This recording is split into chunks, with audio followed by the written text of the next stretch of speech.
Logika mistika. Salah satu penyebab alasan Indonesia sulit maju, logika mistika, cara berpikir yang bertumpu pada kepercayaan yang tidak berlandaskan bukti ilmiah, masih menjadi tantangan terbesar dalam pengembangan sumber daya manusia, SDM, di Indonesia.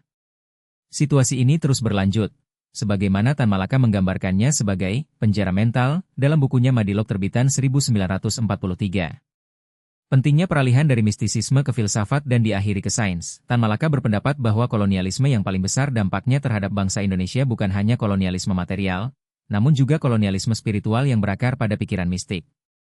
Misalnya saja, banyak orang yang mempercayai mitos-mitos yang tidak mempunyai dasar bukti, seperti penggunaan jimat atau praktik perdukunan untuk menemukan obat bagi masalah pribadi atau sosial.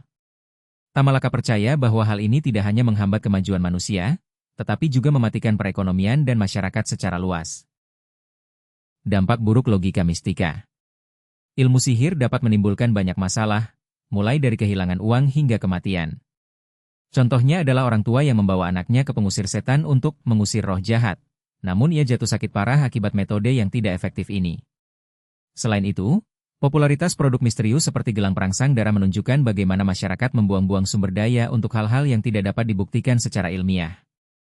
Logika misterius membatasi pemikiran kritis dan pemikiran kreatif. Secara umum hal ini berdampak pada pengembangan sumber daya manusia sebagai penopang utama kemajuan negara. Di saat dunia sedang fokus pada ilmu pengetahuan dan teknologi, Indonesia membutuhkan sumber daya manusia yang mampu berpikir logis, mampu mengolah data, dan memecahkan masalah melalui kreativitas. Dalam konteks pengembangan sumber daya manusia, mentalitas tersebut dapat menjadi kendala dalam mewujudkan masyarakat yang beradaptasi terhadap perubahan dan mampu bersaing di tingkat internasional.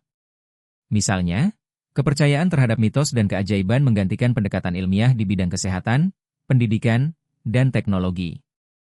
Lebih jauh lagi, logika magis mengurangi kemampuan masyarakat untuk berinvestasi dalam sains.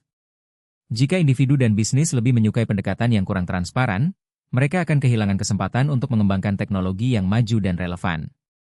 Akibatnya, ketertinggalan teknologi Indonesia sulit dikejar, baik di bidang industri maupun penelitian.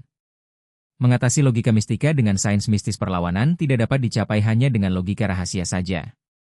Perlu ada pendekatan terpadu untuk menciptakan ide-ide ilmiah dalam masyarakat. Pendidikan memainkan peran penting dalam proyek ini.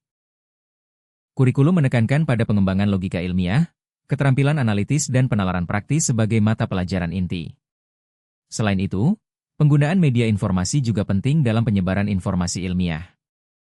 Misalnya, kampanye untuk mendidik masyarakat tentang bahaya logika misterius dan manfaat ilmu pengetahuan merupakan langkah awal dalam mengubah opini nasional. Logika yang hilang merupakan salah satu tantangan terbesar dalam pengembangan sumber daya manusia di Indonesia. Untuk mencapai visi Indonesia Emas 2045, masyarakat harus keluar dari penjara mental ini dan beralih ke cara ilmiah. Melalui prioritas ilmu pengetahuan dan logika, Indonesia mempunyai peluang besar untuk mengembangkan sumber daya manusia unggul yang siap bersaing di kancah dunia.